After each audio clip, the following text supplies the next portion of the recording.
Good morning, everyone. Waiting on some people to log on. Hey, Joanna. Hi, Susanna. Simon Peter. Okay, well, I'm just gonna get started. As many of my subscribers already know, this week has been hard, to say the least. One of my good friends, my dearest friend, Jesus of Nazareth, was arrested on Thursday and swiftly crucified the next day. It feels just like yesterday that Jesus came into Jerusalem and we were celebrating him. I know some of you were supping with him on Thursday. I was actually there the next day and I stood with him until he was gone. All the other disciples left when he was crucified and only I watched. I knew I wouldn't get arrested and that I could brave it. I've seen death before. I've seen blood. All women have seen that. And I know that some of you know the pain of having someone you love incarcerated, put on trial, unjustly condemned, killed. But this was the first time I lost someone that I truly loved. And this was a deeply, deeply tragic way of losing them. I know some of you thought that Jesus was a blasphemer, that he was not the Messiah. And I've heard many of you say very ugly things about him. And I've heard many of you turn around and sing his praises when you saw his miracles. Our brother Lazarus, for example, was brought back to life. And I know the power of that miracle led so many of you to see him the way that I see him today. I'm here to tell you that I saw him defy death again. This time, his own.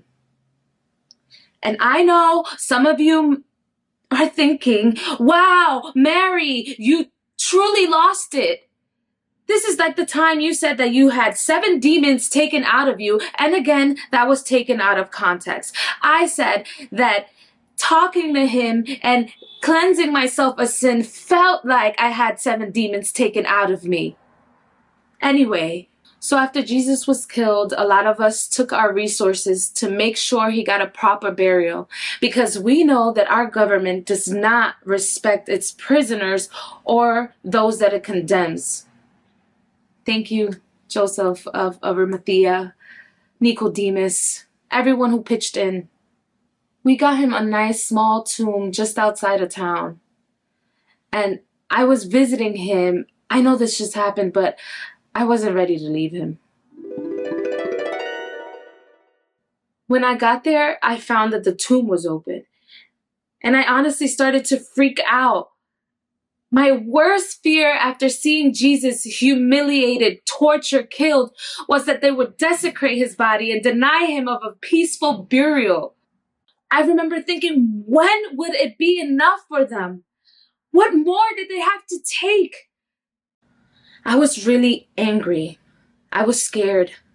I knew that I had to go back and tell everyone, but I was really worried that they wouldn't believe me. I haven't always been the most welcome in the circle. Look, I love all of Jesus's disciples. I think they're really cool guys, but some of them haven't always stood by me.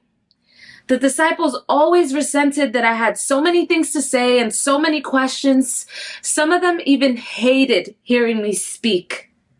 And I wondered, would they silence me again? I was sitting outside just crying, bawling. I had never been this afraid or shaken in my life. I think that everything in the last week just stopped up and it all came out at once.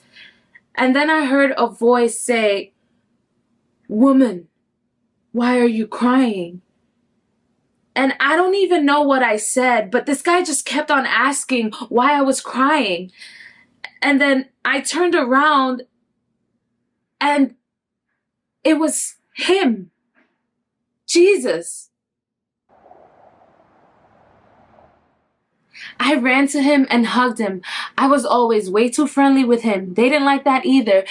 And Jesus said not to cling on to him, but not because he didn't welcome my touch, but because he said, I have not yet ascended to my Father.